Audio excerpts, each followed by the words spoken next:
आज का जो लेक्चर है, आज हम CFT के बारे में डिस्कवर करेंगे। CFT को सबसे पहले बेथ और वैन ब्लैक ने डिस्कवर किया था। CFT है क्या चीज़? CFT abbreviation is the crystal field theory. ये ओके, और ये हमारे पास CFT है डिफरेंट जो हमारे कॉम्प्लेक्सेस होते हैं उनके बिहेवियर, उनकी बॉन्डिंग के बारे में नॉन हाउ होने के लिए हम क्रिस्टल फील्ड थ्योरी को यूज़ करते हैं। क्रिस्टल फील्ड थ्योरी असल में हमें किसी भी लिगेंड का जो भी हमारे ज्योमेट्री होती है किसी भी कॉम्प्लेक्स की, उस कॉम्प्लेक्स में जो भी इलेक्ट्रोस्टैटिक फील्ड होता है, उस कॉम्प्लेक्स पे जो भी इलेक्ट्रोस्टैटिक फील्ड होता है ड्यू टू लिगेंड, उसके इफेक्ट को हम क्रिस्टल फील्ड थ्योरी के थ्रू पता चला सकते हैं। फॉर एग्जांपल हमारे पास एक कॉम्प्लेक्स है, ऑब्वियसली कॉम्प्लेक्स ऐसी चीज़ होती है जिसमें मेटल के साथ साथ लिगेंड भी मौजूद है, तो उस कॉम्प्लेक्स की कोई ना कोई ज्योमेट्री होगी। उस कॉम्प्लेक्स में मेटल के ऊपर जो लिगेंड्स की वजह से जो इलेक्ट्रोस्टैटिक फील्ड जनरेट हुआ है, उस इलेक्ट्रोस्टैटिक फील्ड के इफ़ेक्ट को जानने के लिए हम क्रिस्टल फील्ड थ्योरी को यूज़ करते हैं।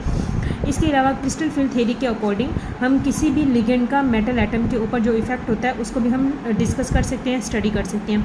अगर हम विजुअल रिप्रेजेंटेशन देखें, visual representation of crystal field effect या क्रिस्टल फील्ड थ्योरी का क्रिस्टल फील्ड इफेक्ट का हम visual representation, for example means हमारे पास जो मेटल एटम है, जो कॉम्प्लेक्स में मेटल एटम है, हम उसको एक स्पंज बॉल से रिप्रेजेंट करते हैं। हम कहते हैं कि हमारे पास जो सेंट्रल मेटल एटम है वो जस्ट लाइक अ स्पंज बॉल है। अब जब हमारी मेटल एटम जब वो फ्री फॉर्म में होगी, चाहे वो आयोनिक फॉर्म में है या फिर वो न्यूट्रल फॉर्म में है, बट हमारी मेटल जब फ्री होगी तो हम कहेंगे कि हमारी मेटल जो है वो जस्ट लाइक अ स्पंज बॉल है। स्पंज बॉल ऐसे होते हैं जिसको कंप्रेस भी किया जा सकता है, वो बिल्कुल रिजिड बॉल नहीं होता। तो हमारे पास हम कहेंगे हमारे पास जो फ्री मेटल आइन है वो जस्ट लाइक अ स्पंज बॉल है। अब जब हम अपने स्पंज बॉल के ऊपर फोर्स अप्लाई करेंगे, अब ये फोर्स की कैसे अप्लाई होगी? Due to rigid shells. अब हमारे ये जो रिजिड शेल्स हैं ये असल में लिगेंड्स हैं, मींस हमारे जो लिगेंड्स हैं वो नहीं हो सकते हैं। हमारे जो लिगेंड्स हैं वो स्पंज लाइक नहीं है, उनको हम कंप्रेस नहीं कर सकते, बल्कि ये जो हमारे लिगेंड्स हैं ये रिजिड शेल्स हैं।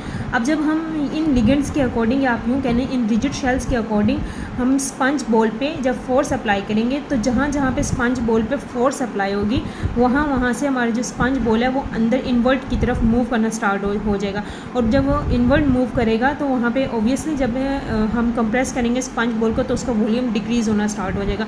तो हम कहेंगे हमारे स्पंज बॉल का वॉल्यूम डिक्रीज़ हो गया। जैसे स्पंज बॉल का वॉल्यूम डिक्रीज़ हो गया, just like in the same sense जब लिगेंड्स मेटल आयन के ऊपर अपना लिगेंड्स का मेटल आयन के साथ बॉन्डिंग होगी तो लिगेंड्स मेटल आयन को कैसे इफेक्ट करेंगे? लिगेंड्स मेटल आयन का जो वॉल्यूम है उसको डिक्रीज़ कर देंगे।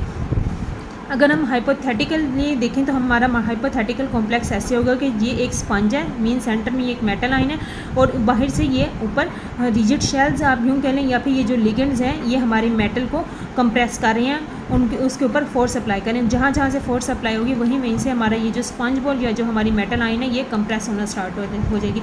हाइपोथेटिकली ऐसा केस है, ये इसकी विजुअल रिप्रेजेंटेशन है। लेकिन अगर हम एक्चुअल केस में देखें, एक्चुअल केस में ऐसा नहीं होता है। एक्चुअल केस में क्या होता है, जब हम फोर्स अप्लाई करते हैं, जब हम रिजिड शेल्स की वजह से हम अपने स्पंज बॉल पे या मेटल आयन पे फोर्स अप्लाई करने की कोशिश करते हैं, तो जो फोर्स है वो ओवरऑल हर ऊपर जो फोर्स है वो मेटल आयन पे हर साइड से इक्वली नहीं, फोर्स जो है वो इक्वली नहीं लगती, बल्कि क्या होता है, कुछ साइड्स ऐसी हैं जहाँ पे फोर्स अप्लाई होती है और कुछ साइड्स मेटल आयंस की ऐसी होती हैं जहाँ पे फोर्स अप्लाई नहीं होती। फॉर एग्जांपल हम कहते हैं हमारे पास लिगेंड्स हैं या फिर रिजिड शेल्स हैं और वो स्पंज बॉल पे या मेटल आयन पे इस तरीके से फोर्स अप्लाई कर रहे हैं कि जस्ट फोर्स हैं, ओके, जस्ट फोर्स के थ्रू वो फोर्स अप्लाई कर रहे हैं बॉल पे। तो क्या होगा कि जिन जिन स्पोर्ट्स पे की तरफ से जिन स्पोर्ट्स से प्रेशर अप्लाई किया जा रहा है, रिजिड शेल से जिन स्पोर्ट्स से बॉल के ऊपर प्रेशर अप्लाई करेंगे वहाँ से जो बॉल होगा स्पंज बॉल वो अंदर की तरफ मूव करना स्टार्ट हो जाएगा और बाहर वाली साइड से वो बल्ज होना स्टार्ट हो जाएगा। उसकी बाहर जितनी भी साइड्स होंगी जहाँ से फोर्स अप्लाई नहीं होगी वहाँ से वो बल्ज होना स्टार्ट हो जाएगा।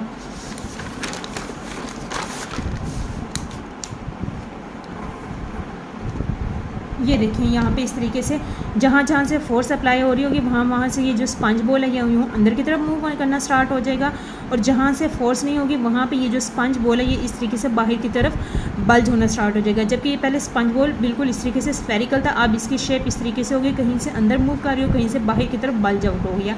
तो इस तरीके से जब हम फोर्स अप्लाई करेंगे तो ऐसा सीन हो जाएगा इन पॉइंट्स पे। अब जहाँ जहाँ पे प्रेशर ज़्यादा होगा, अब अगर हम देखें यहाँ पे प्रेशर ज़्यादा है, तो जिन जिन पॉइंट्स पे प्रेशर ज़्यादा होगा वहाँ पे एनर्जी भी ज़्यादा होगी। मींस जहाँ पे लिगेंड्स मेटल के साथ, अब ये ऑब्वियसली यहाँ पे जो फोर्स, यहाँ पे प्रेशर जो अप्लाई हो रहा है, जो फोर्स अप्लाई हो रही है वो लिगेंड्स की वजह से, अगर हम मेटल का केस देखें तो यहाँ पे लिगेंड्स की वजह से ये फोर्स अप्लाई हो रहा है या प्रेशर अप्लाई हो रहा है। तो जहाँ जहाँ पे प्रेशर ज़्यादा होगा वहाँ पे जो एनर्जी होगी वो इंक्रीज़ हो जाएगी। अब यहाँ पे जो क्रिस्टल फील्ड थ्योरी या फिर क्रिस्टल फील्ड स्प्लिटिंग में हम कहते हैं कि ये जो बल्जेस हैं, ये बल्जेस शो करते हैं T2G ऑर्बिटल्स को, और ये हमारे पास ये जो डिप्रेशंस हैं ये शो करती हैं EG ऑर्बिटल्स को। अब ये T2G ऑर्बिटल्स और EG ऑर्बिटल्स ये क्या चीज़ें हैं? अब जब हम बात करें कोई भी जो मेटल आयन होती है, मोस्टली जो 3D 5D सीरीज़ जो होती हैं इनमें D ऑर्बिटल्स वगैरह मौजूद होते हैं। मोस्टली 3D की अगर हम बात करें तो जो 3D ऑर्बिटल्स हैं इनमें D जो ऑर्बिटल्स हैं ये बॉन्डिंग में पार्टिसिपेट करते होते हैं। अब अगर हम देखें तो D ऑर्बिटल्स जो हैं जब ये कंप्लीट मतलब कि किसी D ऑर्बिटल्स मेटल्स के होते हैं। अब जब ये जो D ऑर्बिटल्स हैं ये डी जनरेट होते हैं जब मेटल जो है वो किसी के साथ बॉन्डिंग नहीं कर रही होती। जब मेटल किसी के साथ बॉन्डिंग नहीं करती, किसी भी लिगेंड के साथ बॉन्डिंग नहीं करती, मीन्स मेटल जब फ्री फॉर्म में होती है उस टाइम पे ये जो तमाम के तमाम डी ऑर्बिटल्स हैं ये डी जनरेट होती हैं। डी जनरेट मीन्स इनकी एनर्जी सेम होती है, लेकिन जैसे जैसे ये डी ऑर्बिटल जैसे जैसे मेटल जो है वो किसी भी लिगेंड के साथ बॉन्डिंग स्टार्ट करती है वैसे वैसे जो डी ऑर्बिटल्स हैं इनकी एनर्जी में चेंज आना स्टार्ट हो जाता है। अब जब ये डी ऑर्बिटल्स की एनर्जी में चेंज आता है तो ये जो डी ऑर्बिटल्स है ये 2 ग्रुप्स में कन्वर्ट हो जाते हैं, T2G orbitals and EG orbitals में कन्वर्ट हो जाते हैं। अब जो EG ऑर्बिटल्स हैं इनमें कौन कौन से D के ऑर्बिटल्स इन्वॉल्व हैं, DZ² and DX² minus Y², और T2G ऑर्बिटल्स में कौन कौन से ऑर्बिटल्स इन्वॉल्व हैं, D के DXY, DYZ, DZX। ये जो ऑर्बिटल्स हैं ये T2G ऑर्बिटल्स कहलाते हैं और इनको हम EG ऑर्बिटल्स कहते हैं। अब इनको हम T2G और EG ऑर्बिटल्स क्यों कहते हैं इस चीज़ को हम देख लेते हैं। EG ऑर्बिटल्स कौन से होते हैं? EG ऑर्बिटल्स ऐसे ऑर्बिटल्स होते हैं जिनके जो लोब्स होते हैं लाइज अलोंग द एक्सिस, जिनके जो लोब्स हैं वो along the axis. For example अगर हम बात करें DZ² की बात करें तो DZ² का कुछ स्ट्रक्चर ऐसा होता है।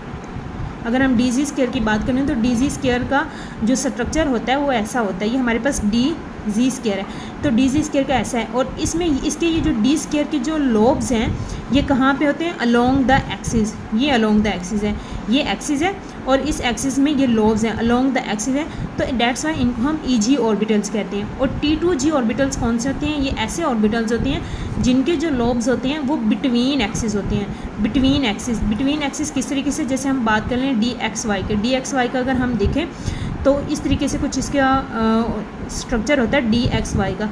अब इसमें हम अगर एक्सिस देखें तो ये एक्सिस है U, तो ये इसमें एक्सिस है। तो यहाँ पे हम कह सकते हैं T2G ऑर्बिटल्स वो होते हैं जिनके जो लोब्स होते हैं वो बिटवीन एक्सिस होते हैं, ये एक्सिस हैं और इनके बिटवीन में लोब्स हैं। और EG ऑर्बिटल्स वो होते हैं जिनमें जो ये जो लोब्स हैं ये अलोंग द एक्सिस होते हैं। इसी तरीके से अगर हम बाकी स्ट्रक्चर्स देखें तो उनमें भी यही केस हमें जो केस है वो देखने को मिलेगा।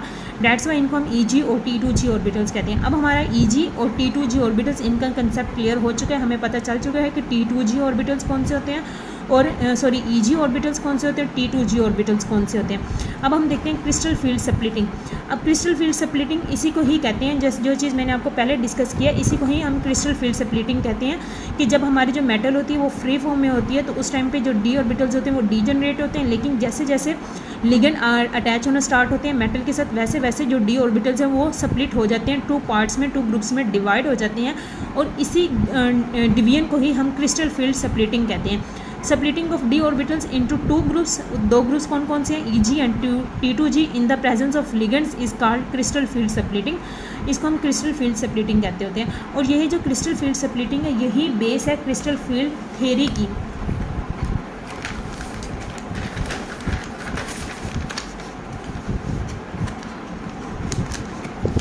ओके जी, अब हमारे पास ये जो क्रिस्टल फील्ड स्प्लिटिंग है यही बेस है क्रिस्टल फील्ड थ्योरी या क्रिस्टल फील्ड इफेक्ट की। अब ये जो क्रिस्टल फील्ड थ्योरी है ये हमें किसके बारे में बताती है? ये हमें strength of bonding of metal and ligand bond के, हमारे जो मेटल और लिगेंड बॉन्ड है ये आपस में कितने ज़्यादा स्ट्रॉन्ग है, ये कितने वीक है, इनकी जो बॉन्डिंग है वो की बॉन्डिंग स्ट्रेंथ स्ट्रॉन्ग है या वीक है। क्रिस्टल फील्ड थ्योरी के अकॉर्डिंग हमें इसके बारे में भी पता चलता है। अब हमें कैसे पता चलेगा कि हमारा मेटल लिगेंड बॉन्ड स्ट्रॉन्ग है या मेटल लिगेंड बॉन्ड वीक है, इस चीज़ को भी हम नेक्स्ट आगे फर्दर डिस्कस करेंगे इंशाल्लाह।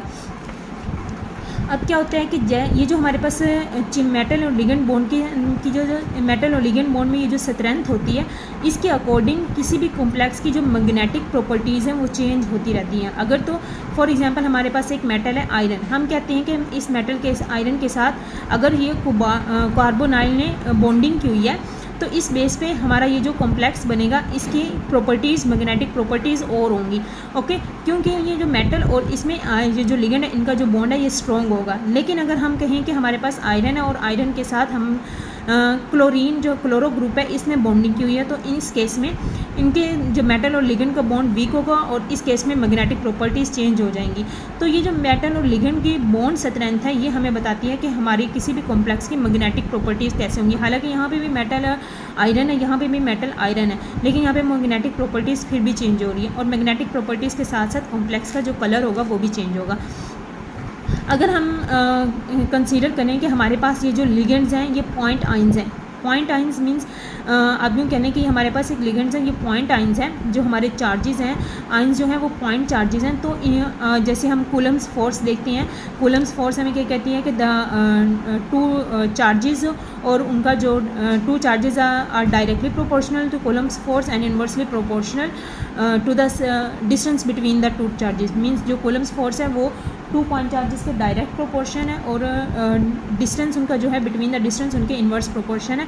सिमिलरली हम कहते हैं कि अगर हमारे जो दो आइंस हैं, ये हमारे पास एक आइन है और ये हमारे पास दूसरा आइन है, ये दोनों आइंस आपस में 2 पॉइंट चार्जेस हैं, तो इन पॉइंट चार्जेस को हम आपस में अगर मल्टीप्लाई करें और इसको डिवाइड करें उनके डिस्टेंस से, तो हमारे पास जो चीज़ आती है वो एनर्जी आ जाती है। क्रिस्टल फील्ड एनर्जी को हम इस तरीके से मालूम भी कर सकते हैं कि कितनी एनर्जी है। अब अगर हम सिंपल एक चीज़ देखें यहाँ पे कि हमारे पास ये डी ऑर्बिटल्स हैं, फिर ये जो डी ऑर्बिटल्स हैं अभी डीजनरेट हैं, लेकिन जब हमारे डी ऑर्बिटल्स के करीब कोई लिगेंड आना स्टार्ट हो जाएगा तो हमारे डी ऑर्बिटल की जो एनर्जी है, यहाँ पे अगर हम एनर्जी का ग्राफ इस तरीके से बनाएं तो हमारे डी ऑर्बिटल की जो एनर्जी है, डीजनरेट डी ऑर्बिटल्स की एनर्जी इंक्रीज़ होना स्टार्ट हो जाएगी, थोड़ी एनर्जी इंक्रीज़ होगी। लेकिन जैसे ही फिर लिगेंड्स मज़ीद इसके करीब आएंगे तो क्या होगा कि ये जो लिगेंड्स हैं, ये वाले जो हमारे जब लिगेंड्स इसके मज़ीद करीब आएंगे तो ये जो हमारे डीजनरेट डी ऑर्बिटल्स हैं ये फर्दर डिवाइड हो जाएंगे 2 कैटेगरीज़ में या 2 ग्रुप्स में, T2G में और EG में। अब T2G ऑर्बिटल्स नीचे होंगे या ऊपर होंगे, या फिर EG ऑर्बिटल्स नीचे होंगे या ऊपर होंगे, ये डिपेंड करता है कि हमारा जो कॉम्प्लेक्स है उसकी ज्योमेट्री कौन सी है, या हमारा जो कॉम्प्लेक्स है उसके साथ कितने लिगेंड्स आके अटैच हो रहे हैं, उस बेस पे डिपेंड करता है कि हमारा कौन से वाले ऑर्बिटल्स का ग्रुप ऊपर होगा और कौन से वाले ऑर्बिटल्स का ग्रुप नीचे होगा। अभी हम जस्ट यहाँ पे ये इस चीज़ को डिस्कस करें तो हम देखते हैं कि हमारे यहाँ पे जो T2G ऑर्बिटल्स हैं वो नीचे और EG ऑर्बिटल्स ऊपर हैं। ओके, अब यहाँ पे अगर हम इनके एनर्जी का गैप देखें तो इनका जो एनर्जी का गैप है जिसको हम क्रिस्टल फील्ड सेपरेटिंग एनर्जी कहते हैं, यहाँ से यहाँ तक ये जो एनर्जी का गैप है इसको हम कहते हैं क्रिस्टल फील्ड सेपरेटिंग एनर्जी। और ये जो हमारा एनर्जी का गैप है इसको हम कहते हैं 10dq, या फिर इसको हम डिनोट करते हैं 10dq और 1 डेल्टा नोट। ये हमारे पास क्रिस्टल फील्ड सेपरेटिंग एनर्जी का इनके दरमियान गैप है। अब ये जो ऑर्बिटल्स हैं, अब अगर हम इनकी एनर्जी देखें, इन 10dq में नीचे वाले ये जो 3 ऑर्बिटल्स हैं इनकी जो एनर्जी है वो है 4dq, इनकी एनर्जी है 4dq, जबकि ये जो ऊपर वाले एनर्जी है ऑर्बिटल्स हैं इनकी एनर्जी है 6dq। तो टोटल 10 6 + 4, तो टोटल इनके दरमियान एनर्जी जो गैप है वो 10dq का है। मीन्स अब एक और चीज़ आप ये को यहाँ मैं क्लियर करती हूँ, जो energy inversely proportional to stability, जितनी एनर्जी जिस चीज़ की कम होती है वो उतना ही ज़्यादा स्टेबल होता है। अब अगर T2G ऑर्बिटल्स हैं इनकी एनर्जी कम है तो ये उतने ही ज़्यादा स्टेबल हैं, जैसे जैसे ये फर्दर नीचे आएंगे इनकी जो स्टेबिलिटी है वो उतनी ही इंक्रीज़ होती जाएगी।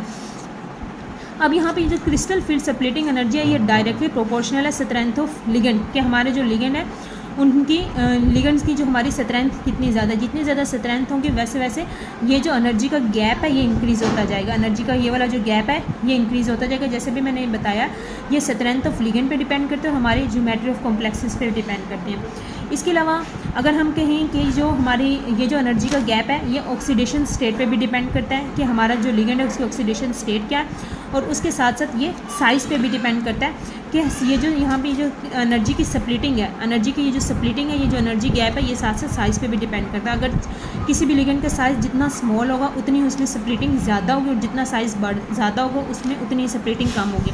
अब अगर हम इस चीज़ को देख लें कि हमारा जो कॉम्प्लेक्स है हमारा कब ये T2G ऑर्बिटल्स नीचे होंगे और कब T2G ऑर्बिटल्स ऊपर होंगे, इस चीज़ को अगर हम यहाँ पे देखें तो हम कहते हैं दो के हमारे पास 2 टाइप्स के मोस्टली कॉम्प्लेक्स जो हैं बनते हैं, ऑक्टाहेड्रल कॉम्प्लेक्स और square planar complex. Octahedral complexes या फिर हमारे पास होते हैं स्क्वायर प्लेनर कॉम्प्लेक्सेस।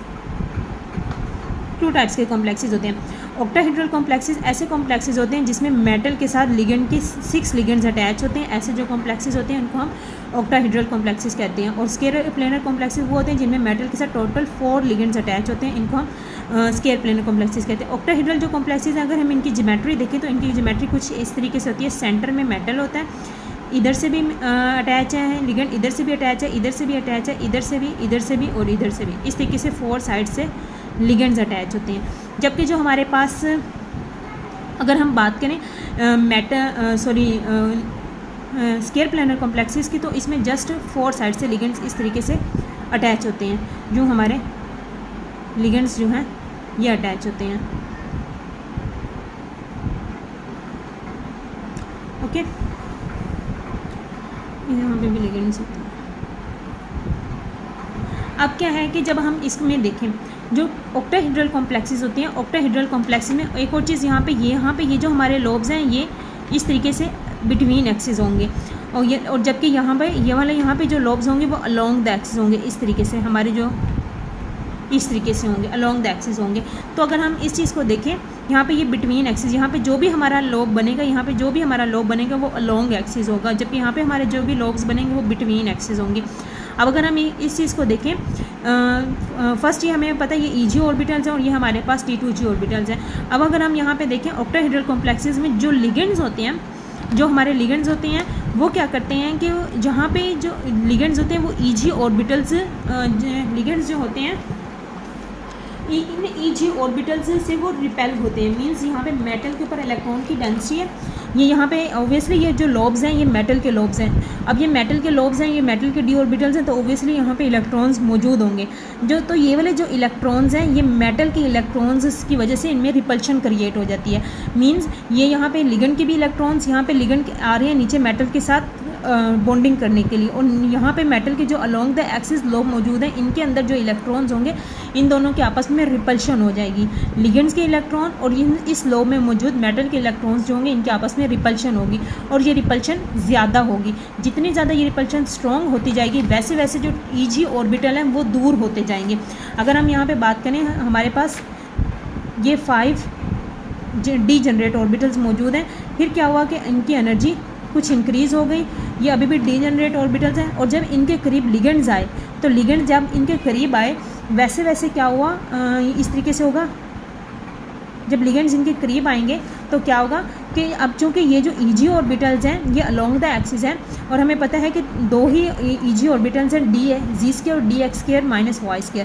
तो क्या होगा कि यहाँ पे जब लिगेंड्स इनके करीब आएंगे, ईजी ऑर्बिटल्स के करीब करीब लिगेंड आएंगे, तो जो लिगेंड्स हैं और लिगेंड्स के इलेक्ट्रॉन्स और ऑर्बिटल्स के इलेक्ट्रॉन्स एक दूसरे को रिपेल करेंगे, और रिपेल करने की वजह से ये जो लिगेंड्स हैं इन ईजी ऑर्बिटल से दूर जाना स्टार्ट हो जाएंगे। मीन्स यहाँ पे बॉन्डिंग जो है वो ईजीली नहीं होगी, और इनमें जो बॉन्डिंग की जो स्ट्रेंथ है वो वीक हो जाएगी। अब जब इनमें बॉन्डिंग की स्ट्रेंथ वीक हो जाएगी तो ये क्या होंगे कि अनस्टेबल हो जाएंगी। बॉन्डिंग की स्ट्रेंथ जब वीक होगी, ऑब्वियसली जब एक चीज़ किसी चीज़ के साथ बॉन्डिंग कर लेती है, जैसे हम कहते हैं कि हाइड्रोजन का एटम है ये अनस्टेबल है क्योंकि इसके पास अभी 1 इलेक्ट्रॉन है। फ्लोरीन का एटम है ये भी अनस्टेबल है क्योंकि इसके पास 1 इलेक्ट्रॉन है। लेकिन जब ये दूसरे के साथ बॉन्डिंग कर लेते हैं तो ये स्टेबल हो जाते हैं, और हमें पता है जो चीज़ जितनी स्टेबल होती है उसकी एनर्जी उतनी ही कम होती है। तो ऑब्वियसली जब ये इनकी एनर्जी ज़्यादा हो जाएगी, अब जब इनकी चूँकि अब ये लिगेंड्स और आपस में दूसरे से बॉन्डिंग नहीं कर रहे, अगर तो ये बॉन्डिंग कर लेते, लिगेंड इन ईजी ऑर्बिटल्स के साथ बॉन्डिंग कर लेते तो इनकी स्टेबिलिटी ज़्यादा हो जाती है और ये एनर्जी में लोअर आ जाते। लेकिन चूँकि इनकी अभी स्टेबिलिटी नहीं हुई, ईजी ऑर्बिटल्स और के इलेक्ट्रॉन्स और लिगेंड्स के इलेक्ट्रॉन्स ने एक दूसरे को रिपेल कर दिया, इनकी बॉन्डिंग नहीं हुई, ये स्टेबल नहीं हुई, तो ऑब्वियसली इनकी एनर्जी ज़्यादा होती जाएगी और ये ऊपर वाले ऑर्बिटल्स में चले जाएंगे, ऊपर वाली साइड पे चले जाएंगे। और T2G ऑर्बिटल्स हैं और लिगेंड्स इनके दरमियान बॉन्डिंग जो है वो स्ट्रॉन्ग होगी, ये एक दूसरे को इतना रिपेल नहीं करेंगे, डेट्स में इनमें बॉन्डिंग हो जाएगी। बॉन्डिंग होने की वजह से ये नीचे की तरफ मूव कर जाएंगे, तो और ये स्टेबल हो जाएंगे और ये अनस्टेबल, इनकी एनर्जी ज़्यादा हो जाएगी और इनकी एनर्जी कम हो जाएगी। अब जितने स्ट्रॉन्ग लिगेंड्स आते जाएंगे वैसे वैसे इनका जो एनर्जी गैप है ये इंक्रीज़ होता जाएगा। अब ये डिपेंड करेगा कितने ज़्यादा स्ट्रॉन्ग लिगेंड्स मेटल के साथ बॉन्ड बना रहे हैं, या साइज़ में लिगेंड का कितना है, या लिगेंड की ऑक्सीडेशन स्टेट कितनी है। जितना छोटे साइज़ का लिगेंड मेटल के साथ अटैच होगा वैसे वैसे ये एनर्जी जो गैप है ये बढ़ता जाएगा। सिमिलरली अगर हम यहाँ पे देखें स्क्वायर प्लेनर कॉम्प्लेक्स में, स्क्वायर प्लेनर कॉम्प्लेक्स में हमारे पास क्या होता है कि यहाँ पे Eg ऑर्बिटल्स मेटल के मौजूद हैं और ये हमारे पास T2G ऑर्बिटल्स है। अब यहाँ पे ऑब्वियसली यहाँ पे लिगेंड्स जो है वो Eg ऑर्बिटल्स के साथ, यहाँ पे जो Eg ऑर्बिटल्स हैं, अब यहाँ पे क्या होगा कि यहाँ पे मेटल की जो रिपल्शन होगी, अगर हम स्क्वायर प्लेनर कॉम्प्लेक्स असल में देखें तो अगर हम देखें यहाँ पे तो यहाँ पे जो लिगेंड्स हैं इनके साथ मेटल की बॉन्डिंग जो है यहाँ पे ये जो Eg ऑर्बिटल्स हैं ये स्ट्रॉन्गर बॉन्डिंग करेंगे, स्ट्रॉन्गर मतलब कि जो लिगेंड्स हैं इनको अपनी तरफ अट्रैक्ट करेंगे। इसके ऑपोजिट यहाँ पे केस हो जाएगा, तो यहाँ पे जो बॉन्डिंग है ये स्ट्रॉन्ग हो जाएगी, जबकि ये T2G ऑर्बिटल्स हैं ये जो है यहाँ पे जो बॉन्डिंग है वो स्ट्रॉन्ग नहीं होगी। तो डेट्स वाई इसमें क्या होगा कि इसमें ऑपोजिट केस हो जाएगा, यहाँ पे Eg जो ऑर्बिटल्स हैं वो नीचे की तरफ मूव कर जाएंगे और T2G जो ऑर्बिटल्स हैं वो ऊपर की तरफ मूव कर जाएंगे। इस तरीके से ही होगा और इस तरीके से यहाँ पे भी एनर्जी का जो गैप है वो इंक्रीज़ होता जाएगा या फिर डिक्रीज़ होता जाएगा। ये हमारे पास एक ब्रीफ सा कंसेप्ट था, इसमें हमें ये देखने के लिए कि कब Eg ऑर्बिटल्स ऊपर और कब T2G जो ऑर्बिटल्स हैं वो ऊपर होंगे। इसके बाद हम देखते हैं कि लिगेंड्स का क्या इफ़ेक्ट होता है। हमारे जो लिगेंड्स हैं इन्हें, एक तो लिगेंड्स का ये इफ़ेक्ट है कि ये सप्लिटिंग करते हैं, इसके अलावा जो लिगेंड्स होते हैं, लिगेंड्स की डिफरेंट टाइप्स होती हैं।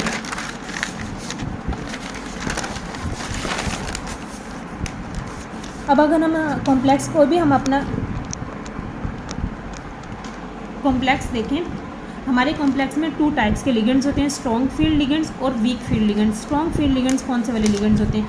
स्ट्रॉन्ग फील्ड लिगेंड्स ऐसे लिगेंड्स होते हैं जो कि स्ट्रॉन्गर फील्ड प्रोड्यूस करती हैं। मींस स्ट्रॉन्ग फील्ड लिगेंड्स ऐसे होंगे, अब अगर हम सिंपल वर्ड्स में कहें तो स्ट्रॉन्ग फील्ड लिगेंड्स ऐसे होते हैं जो ये जो यहाँ पे डी ऑर्बिटल्स के इलेक्ट्रॉन्स होते हैं ना, इनको वो कंबाइन कर देते होती हैं। जो स्ट्रॉन्ग फील्ड लिगेंड्स होते हैं स्ट्रॉन्गर फील्ड जनरेट करने की वजह से ये क्या करते हैं कि यहाँ पे डी ऑर्बिटल्स के इलेक्ट्रॉन्स को कंबाइन कर देते हैं। अगर मैं यहाँ पे एक एग्जांपल डिस्कस करूँ,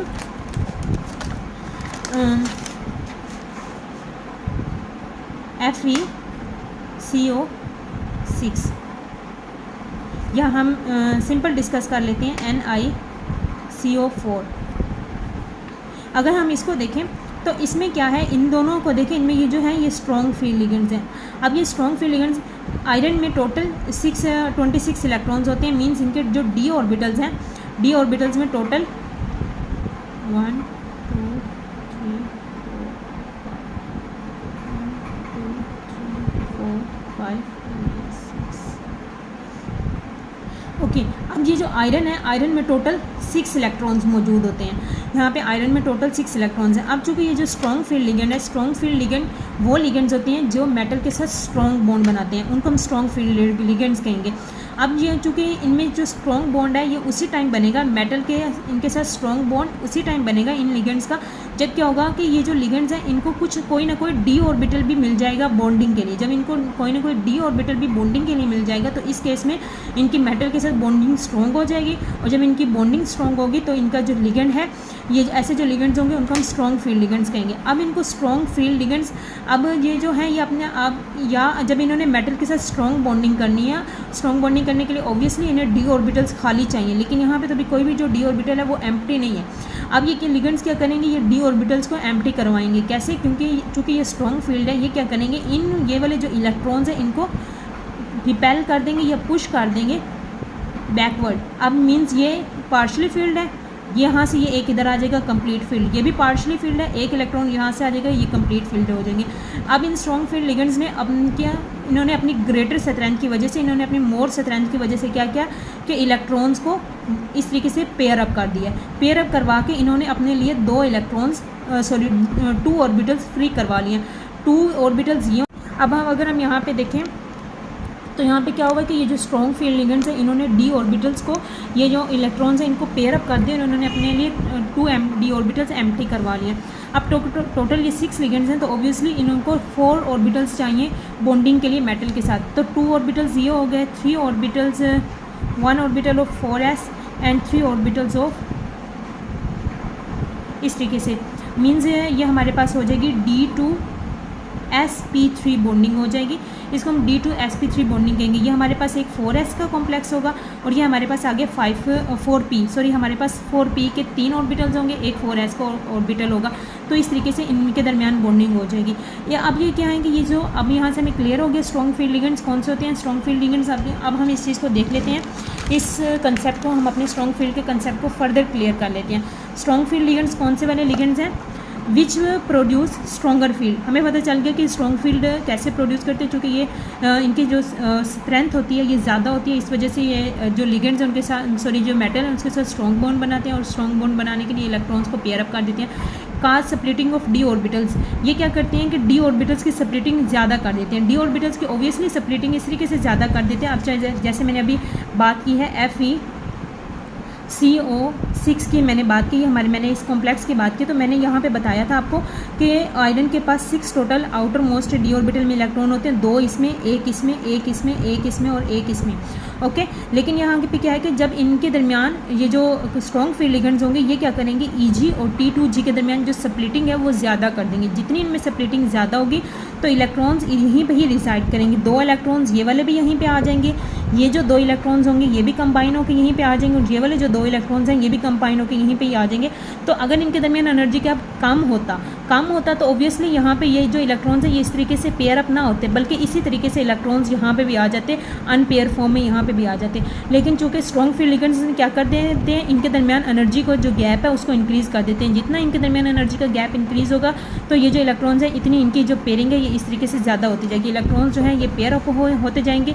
तो इस कंडीशन में जो हमारा कॉम्प्लेक्स बनता है उसको हम लो स्पिन कॉम्प्लेक्स कहते हैं। लो स्पिन हम कॉम्प्लेक्स इसी वजह से कहते हैं क्योंकि ये जो कॉम्प्लेक्सेस होते हैं इनमें जो मेटल होती है उसके डी ऑर्बिटल्स इन्वॉल्व होते हैं, या इनको हम कहते हैं इनर कॉम्प्लेक्स भी इनको हम कहते होते हैं क्योंकि इसमें मेटल के इनर डी ऑर्बिटल्स इन्वॉल्व होते हैं। ओके, ऐसे जो कॉम्प्लेक्सेस होते हैं मोस्टली डायमैग्नेटिक, ऑब्वियसली डायमैग्नेटिक होंगे क्योंकि इनमें सारे जो इलेक्ट्रॉन्स हैं वो ऑलमोस्ट पेयर अप होते हैं। तो ये जो हमारे कॉम्प्लेक्सेस हैं ये मोस्टली डायमैग्नेटिक होते हैं। कुछ ही कॉम्प्लेक्सेस ऐसे हैं जो पैरामैग्नेटिक होंगे और ये हमारे पास स्ट्रॉन्ग फील्ड लिगेंड की एक एग्जांपल भी हमारे पास है। इसके ऑपोजिट अगर हम वीक फील्ड लिगेंड की बात करें तो हमारे जो वीक फील्ड लिगेंड्स होंगे वो ये ऐसे होंगे जिनमें जो just like in opposite to strong field ligand होंगे वो लेस स्प्लिटिंग करवाएंगे, इनका हाई स्पिन कॉम्प्लेक्स होगा और पैरामैग्नेटिक होंगे। जैसे अगर हम बात करें हमारे पास एक एग्जाम्पल है, हम कहते हैं हमारे पास ये एक एग्जाम्पल है FeCl6, हम कहते हैं ये हमारे पास एक एग्जाम्पल है हमारे पास। ओके, अब हम जब यहाँ पे देखेंगे F1 से यहाँ पे हम कहते हैं FeOH, ये हमारे पास एक कॉम्प्लेक्स है। अब ये जो कॉम्प्लेक्स है इसमें ये जो हमारा लिगेंड है ये वीक फील्ड लिगेंड है। वीक फील्ड लिगेंड कौन से वाला लिगेंड होगा, जो इलेक्ट्रॉन्स को पेयर अप नहीं करेगा। अब जब चूँकि मेटल जो है इसके पास जो हमारी आयरन मेटल है इसके आउटर मोस्ट शेल में, इसके आउटर मोस्ट डी ऑर्बिटल में टोटल 6 इलेक्ट्रॉन्स मौजूद हैं, तो इसके पास टोटल ये 6 इलेक्ट्रॉन्स हैं। अब चूँकि ये वीक फील्ड लिगेंड है तो ऑब्वियसली ये स्प्लिटिंग नहीं करवाएगा। ये जो T2G ऑर्बिटल्स हैं और Eg ऑर्बिटल्स हैं इनके दरमियान एनर्जी गैप को इंक्रीज़ नहीं करेगा। जब यहाँ पे एनर्जी गैप इंक्रीज़ नहीं होगा तो ऑब्वियसली ये जो लिगेंड्स हैं ये मेटल के इलेक्ट्रॉन्स को पेयर अप करने की कोशिश नहीं करेगा क्योंकि ये वीक फील्ड लिगेंड है, इसके पास इतनी स्ट्रेंथ नहीं है। जब ये पेयर अप करने की कोशिश नहीं करेगा तो इलेक्ट्रॉन्स एज सच होंगे, जैसे यहाँ पे है वैसे यहाँ पे ये ऑर्बिटल इसमें इलेक्ट्रॉन्स पेयर अप रहेंगे। यहाँ पे सिंगल इलेक्ट्रॉन, यहाँ पे सिंगल इलेक्ट्रॉन, ये सिंगल इलेक्ट्रॉन और ये सिंगल इलेक्ट्रॉन, मींस ये जो लिगेंड्स हैं ये पेयर अप नहीं हो सकेंगे। ये जो इलेक्ट्रॉन्स हैं ये पेयर अप नहीं हो सकेंगे। अब जब ये जो हमारा कॉम्प्लेक्स है ये जो लिगेंड है इसको इनर डी ऑर्बिटल्स नहीं मिले बॉन्डिंग के लिए, तो ये क्या करेगा, ये आउटर ये हमारे पास है 3d ऑर्बिटल, फिर उसके बाद आएगा 4s, फिर 4p और फिर 4d। तो ये हमारा ये जो लिगेंड्स है ये क्या करेंगे, 3d ऑर्बिटल्स अब चूँकि इनको नहीं मिले बॉन्डिंग के लिए तो ये क्या यूज़ करेंगे, एक s ऑर्बिटल यूज़ करेंगे, 3 p ऑर्बिटल्स यूज़ करेंगे और 2 नेक्स्ट 4d के d ऑर्बिटल्स यूज़ करेंगे। तो इस तरीके से ये sp3d2 बॉन्डिंग बन करेंगे। तो इस तरीके से ये जो कॉम्प्लेक्स होते हैं ये बॉन्डिंग करते हैं। इनमें क्या है कि ये आउटर डी ऑर्बिटल्स को यूज़ करते हैं और strong field ligands inner D orbitals को यूज़ करते हैं। तो डेट्स वाई इनको हम लो स्पिन कॉम्प्लेक्स कहते हैं, इनको हम हाई स्पिन कॉम्प्लेक्स कहते हैं, इनको हम इनर स्फीयर कॉम्प्लेक्स भी कहते हैं, इसको हम आउटर स्फीयर भी कॉम्प्लेक्स कहते हैं। ये स्ट्रॉन्ग फील्ड लिगेंड्स होते हैं और ये वीक फील्ड लिगेंड्स होते हैं। ये हमारे पास जस्ट एक ओवरव्यू था जिसमें हमने CFT के बारे में डिस्कस किया। इसके बाद CFT के फर्दर बहुत सी एप्लीकेशंस आप कह लें कि CFT कलर की डिटर्मिनेशन के लिए, मैग्नेटिक प्रॉपर्टीज़ की डिटर्मिनेशन के लिए बहुत से ऐसी करैक्टरिस्टिक्स होती हैं कॉम्प्लेक्सेस को जिनके जानने के लिए हम CFT यूज़ करते हैं। डिफरेंट थियरीज़ हैं जैसे VBT है, MOT, उनसे हमें नहीं पता चल सकता कलर के बारे में, लेकिन CFT से हम इन सारी प्रॉपर्टीज़ होती हैं कॉम्प्लेक्सेस की, उनके बारे में हम स्टडी कर सकते हैं। अब अगर हम देखें कि हमारे पास एक स्पेक्ट्रोकेमिकल सीरीज़ है, इस स्पेक्ट्रोकेमिकल सीरीज़ के थ्रू हमें पता चल जाएगा हमारे स्ट्रॉन्ग फील्ड लिगेंड्स कौन से होते हैं, वीक फील्ड लिगेंड्स कौन से होते हैं। ये जो हमारे लिगेंड्स हैं, ये जो स्टार्ट में ऑलमोस्ट लिगेंड्स हैं, ये हमारे स्ट्रॉन्ग फील्ड है और ये हमारे वीक फील्ड लिगेंड्स हैं। मीन्स जैसे जैसे हम डाउन जाते जाएंगे, लेफ्ट टू राइट जाते जाएंगे, वैसे वैसे हमारे जो लिगेंड्स हैं वो वीक फील्ड में कन्वर्ट होते जाएंगे, स्ट्रॉन्ग फील्ड होंगे, फिर इंटरमीडिएट आ जाएंगे और फिर एट द एंड हमारे पास वीक फील्ड लिगेंड्स हो जाएंगे। ओके जी, थैंक यू, अल्लाह हाफिज़।